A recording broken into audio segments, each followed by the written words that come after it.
Hey everyone, I'm back with another video. Today I'm going to share you a quick tip with Premiere Pro, and it's about the default length of photographs and graphics.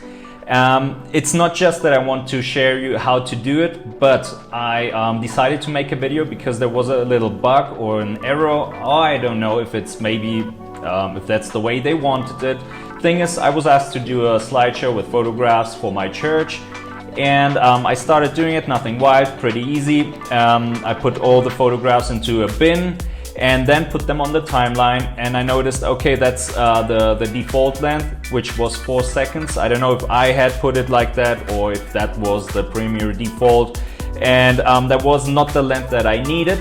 So I looked up on Google because I didn't remember. It's been a while since I did a slideshow.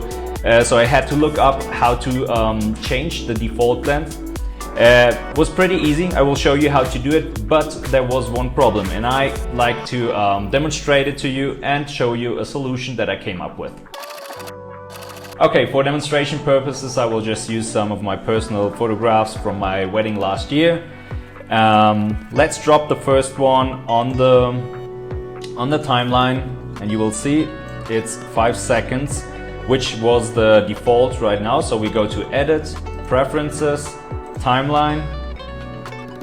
Okay, this window pops up, and here you can say, here you can see Still Image Default Duration. Let's change it to, let's say, 2 seconds. You can also change it to frames, right? But for this demonstration, I will leave it with seconds as the default unit. So 2 seconds, okay. And let's drop the next picture next to it.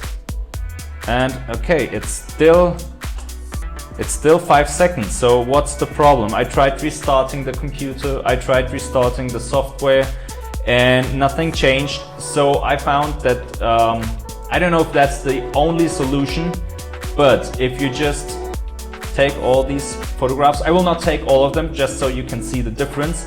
In this case, I will just delete 4 of them.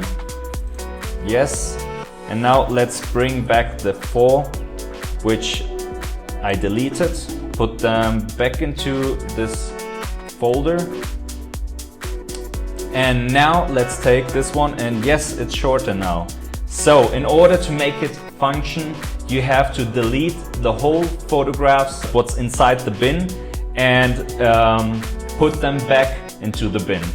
So delete and then put them back in, and then the change will be made.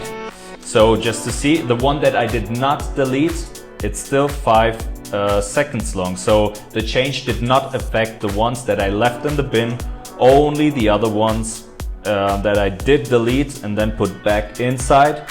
So here you can see it. Okay, that's it. As easy as that, as fast as that. I hope you enjoyed, and I hope it was helpful. Take care and peace out.